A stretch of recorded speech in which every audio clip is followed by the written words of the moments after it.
I stood frozen at the edge of my cornfield, jaw slack, watching a bulldozer casually rip through my land like it was some abandoned sandbox. A banner hung from 2 wooden stakes in the ground read, "Future site of HOA community pool, opening soon." My corn was being reduced to mulch. A backhoe had already carved a gaping wound into my irrigation line, and some guy in a reflective vest waved at me like I was the one trespassing. I'm not just the owner of this land, I'm the county's zoning director. And in that moment, as I watched a cement truck roll in like it owned the place, I knew someone was about to regret everything. It had only been 3 days. 3 days away at a zoning conference just 2 counties over. I'd left my assistant in charge of checking on the cattle, everything was in order, and there hadn't been a single email, voicemail, or call alerting me to any permits or work orders for my farm. Which made sense, because I hadn't filed any. I didn't need to. This was my land, privately owned, agriculturally zoned, and legally registered with the county for over 15 years. So imagine the whiplash when I pulled up and saw a line of HOA members standing under a pop-up tent sipping lemonade, like they were waiting for the grand opening of a country club. I parked in the gravel drive near the barn and stormed toward the construction area. The guy in the vest, who turned out to be the site supervisor, introduced himself as Steve and immediately started rambling about some community development initiative approved by the HOA board. I tried to interrupt, but he handed me a clipboard with some of the most suspicious paperwork I'd ever seen, generic parcel numbers, an expired survey map, and something handwritten about a verbal easement with the previous property owner, who, for the record, died 6 years ago. I asked Steve who signed off on this project. He casually pointed toward a woman in oversized sunglasses holding a latte like she was judging a beauty pageant. Karen. Karen, of course, didn't see a problem. "Oh, you must be the tenant or groundskeeper," she said without even looking directly at me. "This plot was annexed by the HOA last month after a board vote. We're developing it into a community pool. Don't worry, we've already notified the proper channels." I told her I owned the land. She raised an eyebrow, unimpressed, and told me to take it up with the county if I had a problem. I told her I was the county. She laughed. But I didn't laugh back. Karen continued talking like she was trying to convince herself more than me. According to her, the HOA board had rezoned the edge of their community, which she claimed extended to unused farmland adjacent to the property line. Except the property line wasn't adjacent, it was a full 2 acres away. The paperwork she referenced looked like it had been drafted in a high school civics class. Nothing had been submitted through proper zoning channels. No applications, no hearings, no environmental impact assessments. Just a bunch of signatures, some forged, some illegible, and all worthless. I told her, calmly but firmly, that she and her board were trespassing on private property and conducting illegal construction. She blinked, clearly not expecting resistance, and snapped, "This is community progress. You're blocking it. That's probably a fine, by the way." Then she marched off to yell at a poor intern struggling to inflate a pool party balloon arch. I left. Not because I was giving up, but because I needed ammunition. The kind that came with documents, maps, and cold, hard law. Back at my home office, I pulled every zoning file on record for the surrounding parcels. My land was clearly marked as agriculturally zoned, never subdivided, never donated, never reassigned. The HOA's reach stopped exactly where my fence began. I even had drone footage from the month before, showing my crops thriving on the very spot now flattened by a cement roller. But the next morning, things got worse. The HOA had upped the pace. They were pouring concrete now, fast. Workers were hauling in rebar, shaping what looked like a shallow foundation, and erecting temporary fencing. I stood at the edge again, unnoticed, while one of the HOA members cheerfully narrated the whole process to a small group of residents who had no idea this wasn't even legal. I heard things like, "It'll raise our property value," and "Karen worked so hard to make this happen." One guy suggested they put a gazebo next to the pool for weddings. By noon, Karen had organized a picnic-style gathering complete with folding chairs, a giant cooler of sparkling water, and printed brochures claiming the farm was part of a donated greenbelt. When I stepped forward again, she gave me a smile that looked like it belonged on a crocodile. "You're back," she said. "You should really stop interfering. The board will fine you for obstruction." I told her if she didn't stop, the fine she'd be facing would come from the county court, and they'd make her HOA fees look like pocket change. Again, she laughed. It was almost admirable how completely delusional she was. I went quiet after that. No more threats. No more arguments. Instead, I prepared a zoning freeze order and gathered every piece of evidence I'd need for what was coming. Satellite images. Soil impact studies. Every permit they didn't file. I scheduled an emergency meeting at the zoning board under Code 44 encroachment of private farmland. I made sure county inspectors were available for site review. I also placed a few calls to the sheriff's department, just in case someone needed reminding that zoning law came with legal enforcement. The next day, a fresh batch of signs went up around the property. Pool groundbreaking in 10 days. There were flyers posted on community mailboxes, boasting open swim hours and summer splash parties. They even included a QR code for residents to donate to a deck upgrade fund. Karen was going all in. She genuinely believed this was going to work. She didn't know what was coming. She didn't know the woman she kept calling farmhand was the same person who reviewed every zoning application in the county. She didn't know her whole fantasy pool was about to be labeled an illegal structure, ordered for demolition, and possibly result in felony-level charges if she didn't reverse course soon. I wasn't just going to stop her. I was going to make her wish she'd never laid eyes on my fence line. Let her keep building. Let her think she'd won. The deeper they dug, the deeper the hole she'd fall into. By the next morning, the sound of cement mixers had replaced birdsong on my farm. The entire lower field, which used to be reserved for rotation crops and seasonal grazing, now looked like a low-budget construction site run by people who had never read a zoning manual in their lives. I stood behind the treeline, arms crossed, watching workers pour thick gray concrete into a framed-out pit. What made my stomach churn wasn't just the blatant illegality of it, it was the way they were doing it so confidently, so arrogantly, like the land had always been theirs and I was some squatter they were evicting in phases. I spotted Karen again, wearing a wide-brimmed sun hat and shouting instructions while sipping on something out of a wine tumbler that practically screamed HOA royalty. She gestured around with a rolled-up blueprint like a queen directing the building of her summer palace. My first official zoning freeze notice had been issued the day before, delivered to the HOA's listed office, posted publicly on the county site, and even emailed to Karen's inbox from the county server. Not that it mattered. They either ignored it or assumed it was just some bureaucratic bluff. Maybe they thought if they built fast enough, I'd be forced to sign off on it retroactively. It happens sometimes in other districts. Unethical boards gamble on the already built argument to guilt inspectors into approval. But I wasn't one of those pushovers, and this wasn't a lost cause. This was my land. They'd already cracked one of my irrigation lines, which caused my north pasture to dry out within 24 hours. I had to redirect the water manually, running hoses up from the secondary tank just to keep my cover crop from withering under the heat wave. And the damage didn't stop there. One of their utility trucks had rolled over the fencing near my goat pen, and if it hadn't been for a quick fix with some wire and an old gate, half the animals would have wandered into their mess of a job site and caused more chaos than they could ever imagine. Which, ironically, gave me an idea.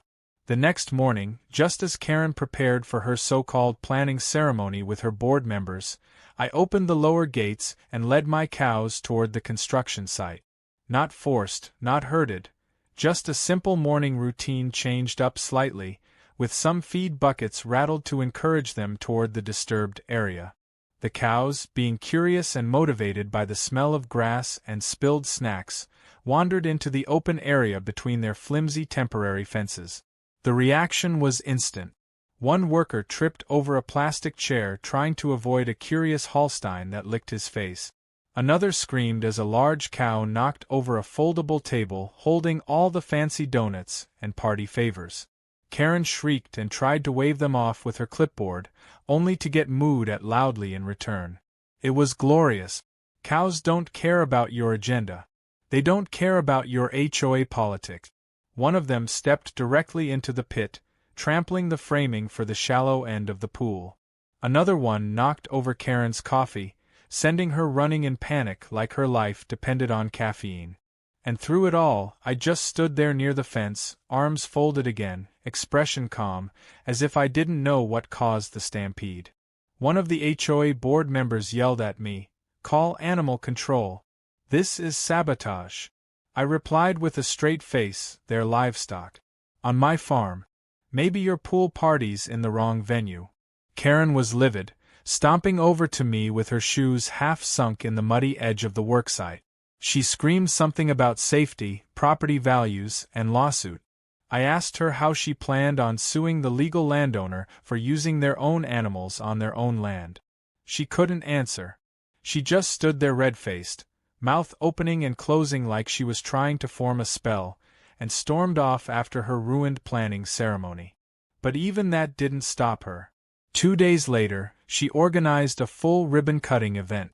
It had decorations, a speaker system, an outdoor grill cart, and matching polos for her little HOA squad. There were balloons with printed text saying "Future Oasis," and a sign listing projected membership fees for residents. I couldn't believe my eyes. She even had a local photographer setting up a camera drone to capture aerial shots for the community newsletter. Karen was so deep in her fantasy that she had completely disconnected from reality. It was no longer a question of whether they'd stop. She had clearly decided that momentum alone would turn this fantasy into truth. The moment the photographer's drone went airborne, I took a picture of it from my phone, geotagged the location, and emailed it to the county compliance office along with 10 more images of unauthorized concrete work. I also included audio clips from her impromptu speeches, including the one where she claimed the land was donated to the HOA by an absentee farmer. I made sure to highlight that I was not only present but very much not absentee, and the farm had never been up for sale or donation. The final push came from the contractors themselves. Apparently, the foreman hadn't received full payment up front. When the HOA delayed their next installment, claiming it would be cleared after community fundraising efforts, the crew got suspicious. I paid them a visit on the second morning of the ribbon-cutting week, introduced myself, and asked if they were aware the land wasn't HOA zoned. Their faces dropped. Steve, the lead contractor, muttered something about how he assumed they'd gotten permits. I handed them copies of the zoning notice, along with a letter stating that any further work would constitute trespassing and would be liable for civil penalties under state code. It was the first time I saw the entire crew pack up mid-task. Cement bags were half unloaded. Scaffolding wasn't even fully assembled yet. But the moment the foreman realized he could get sued personally for continuing construction, he signaled the end. The trucks rumbled out of the driveway, one by one, leaving Karen speechless as her grand plan crumbled like a bad sandcastle. She tried to save face by holding the ribbon-cutting ceremony anyway. She and her remaining loyalists posed for photos in front of the unfinished site while ignoring the fact that the contractor banners had all been removed. No one from the press showed up. No neighbors. Just a few confused board members holding paper cups and wondering if they should start backing away slowly. And I let her do it. I let her stand there, pretending it wasn't all falling apart. Because sometimes the fall hits harder when it starts with a little hope. I didn't need to crush her yet. She was doing it all on her own. And the next phase, the official zoning inspection, was about to arrive. With fines, with citations, and with a court order she definitely wasn't ready for. 2 days after the failed ribbon-cutting ceremony, Karen appeared at City Hall like a hurricane disguised as a soccer mom. She barged through the front entrance with her entourage in tow, flinging open the doors of the zoning department like she owned the place. Her voice rang through the corridors before she even reached the reception desk, demanding to speak to someone with actual authority about her pool project being unfairly targeted by jealous bureaucrats. The receptionist, who had already seen the entire paper trail I submitted, remained politely silent and simply pointed her toward the zoning conference room, where a hearing had already been scheduled under her name. Karen didn't realize I would be the one presiding. When she stormed into the room, she was mid-rant, flinging accusations at vindictive farmers, backward landowners, and zoning laws that haven't been updated since the dinosaur age. But her voice faltered the moment she saw me seated at the head of the table. Her eyes widened in disbelief, and for a moment I thought she might spin around and flee. She didn't. Instead, she stammered, then forced a weak smile and tried to recover. "Oh," she said, brushing imaginary dust off her sleeve, "how convenient that you're here too." I didn't smile back. The meeting began formally. I listed the zoning complaints, backed with timestamps, satellite images, and the county's official map. I read out the official cease and desist order and the dates it had been delivered. I cited the unauthorized excavation, the damage to my irrigation system, the unpermitted event hosted on my property, and the false advertising circulated via community flyers. Karen interrupted frequently, trying to spin each point into a misunderstanding or community oversight. At one point she claimed that the pool was meant to be a gift to local youth, which was particularly laughable since she'd previously insisted it was private access only for HOA members. Things truly unraveled when I dropped the final file on the table, a list of signatures from the easement agreement her board had submitted, several of which were confirmed to be fraudulent. One belonged to a deceased property owner. 2 others didn't match any known resident. And one was traced back to a landscaping employee who'd admitted to signing whatever paper Karen handed him. The room fell quiet. Karen's voice had no rebuttal. All she could do was blink and mutter something about clerical errors. But the silence didn't last. In the corner of the room sat a representative from the county legal office, and he calmly informed Karen that submitting forged documents during a zoning process could be considered criminal fraud. Her face paled. The room temperature dropped a few degrees. Her voice returned, shrill and shaky, as she began blaming her legal advisor for the confusion. The advisor in question turned out to be her yoga instructor's husband, who had once taken a paralegal class online and offered to help the HOA with paperwork in exchange for free pool access when it was finished. Karen's defense was unraveling faster than a clearance aisle sweater. As we exited the hearing room, she followed me down the hallway, her tone suddenly shifting. She tried flattery first, calling me a woman of principle and someone who clearly cares about the community. When that didn't land, she got desperate. "Look," she whispered, glancing over her shoulder, "what if we fix this privately? No need for lawsuit. No need for drama. Maybe there's something in it for you. We could use your expertise. Maybe even a small consulting fee, just for smoothing this over." I let her finish her pitch, then calmly reached into my pocket and hit stop on the voice memo I'd been recording since the meeting ended. She gasped when she realized what I'd done. I smiled, finally. "That's going to pair nicely with the rest of your file," I said before walking away. The next day, the county opened a formal investigation into HOA corruption, and Karen's name was printed at the top of the inquiry. That week, I held a zoning town hall to address concerns from nearby residents. I expected maybe a dozen people. Over 50 showed up. Word had spread. Neighbors came armed with their own grievances. Unapproved fines, threats over fence paint colors, attempts to control gardens and pets. Karen had built a little empire of control through fear and fake authority, and people were finally fed up. One resident stood up and declared, "We should have burned that pool plan the moment she printed it." Another admitted she'd been scared to speak out until she saw someone finally pushing back. One man even brought a copy of the fake flyer and offered it to the board as evidence of collective delusion. After the meeting, the energy was electric. People were organizing, comparing stories, digging into HOA meeting minute. Even the treasurer of the HOA showed up, pale and twitchy, and after 5 minutes of listening, he stood and announced he was resigning, effective immediately. "I didn't sign up to get sued by the county," he said. "I thought we were just going to plant flowers." The room erupted in laughter. Karen, however, wasn't laughing. Her empire was collapsing from all sides. Construction was frozen, her contractors had bailed, and the local media had caught wind of the investigation. Reporters began calling the zoning office, asking about the illegal pool built on county land. One journalist even requested an interview with me. I accepted and calmly walked them through the entire chain of events, from the fake annexation to the broken irrigation line to the forged document. I didn't exaggerate. I didn't gloat. I just told the truth. The result? A damning article titled "Queen of Concrete: How an HOA President Tried to Build a Pool on Someone Else's Land." Karen tried damage control. She sent out mass emails claiming everything was a simple misunderstanding. She posted in local Facebook groups saying that I was a rogue official with a grudge. She even hinted that I had once tried to join the HOA and had been rejected.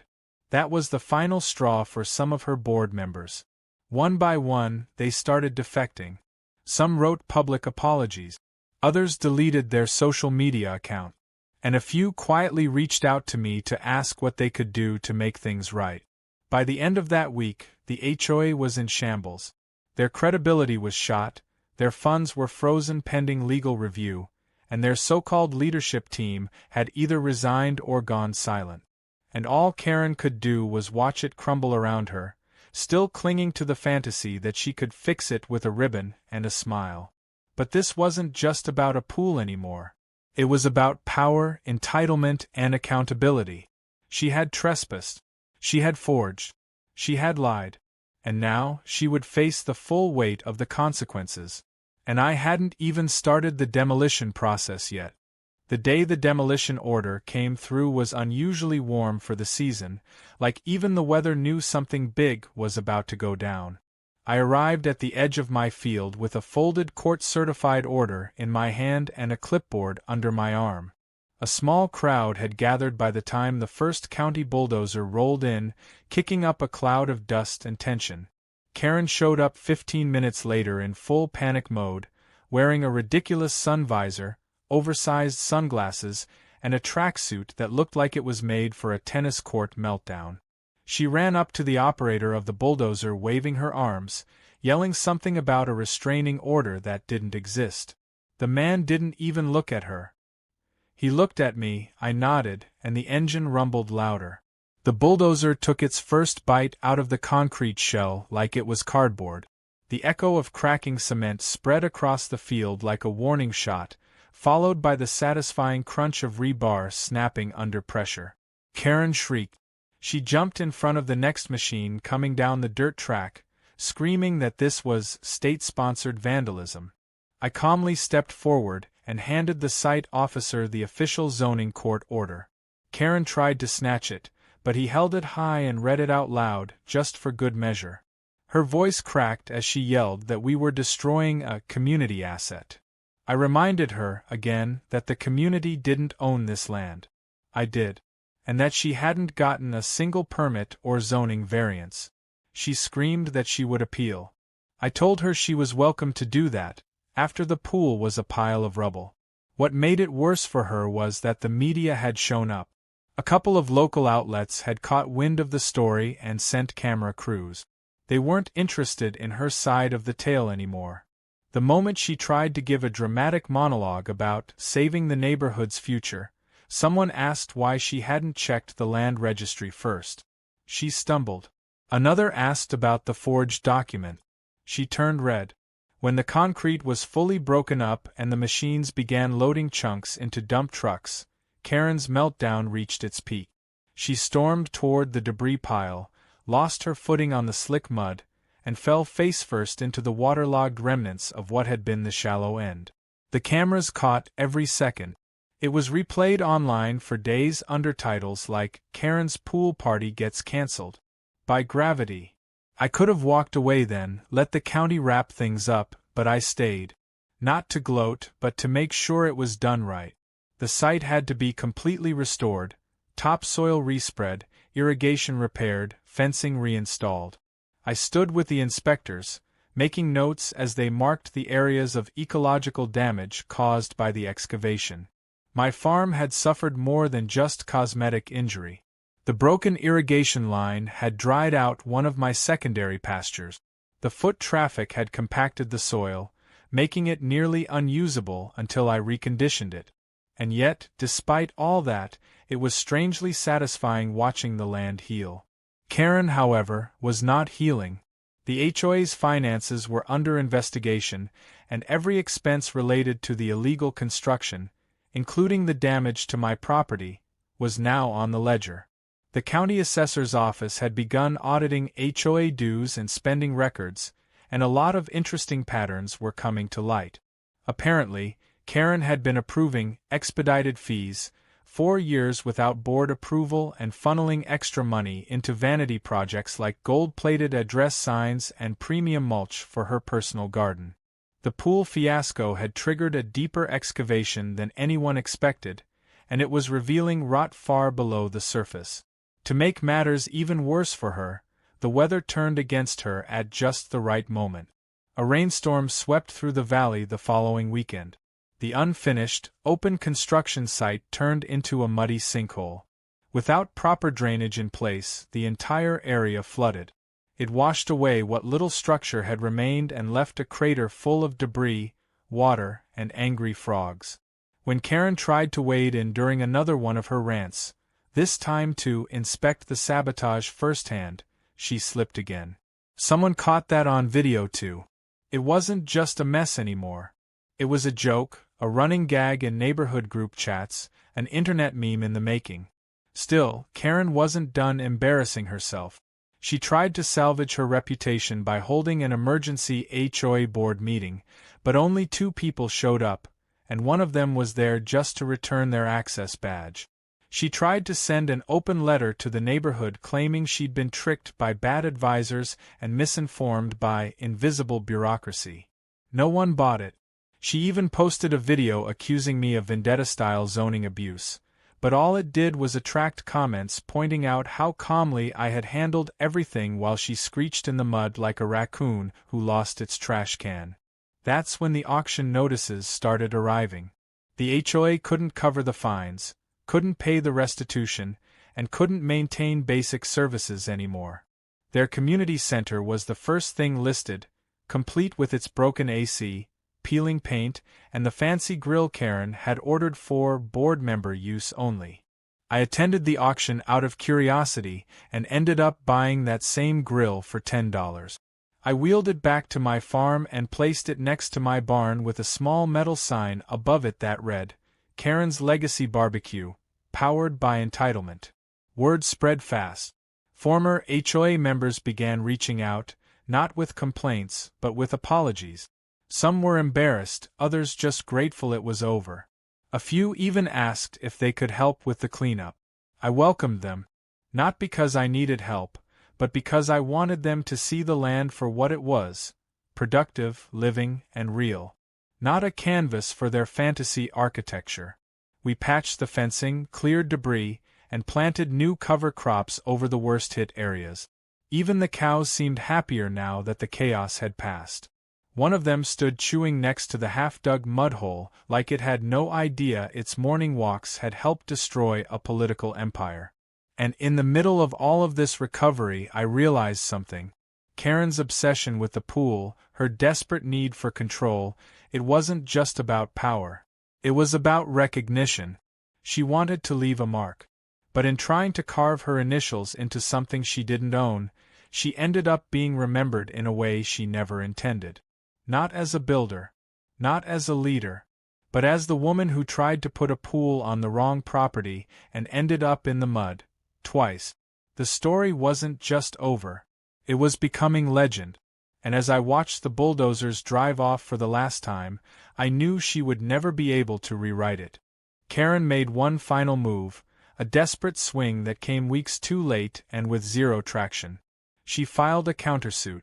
Not against the county, not against the contractors, not even against the HOA board members who had abandoned her like rats on a sinking ship. She filed it against me, claiming emotional distress, slander, harassment, and even what she described as zoning-based intimidation. The packet was over 100 pages long, filled with blurry screenshots of memes, screenshots of comments on neighborhood posts, and even a poorly printed photo of me standing by my own cows, as if that somehow proved I had orchestrated a farm-based psychological attack on her.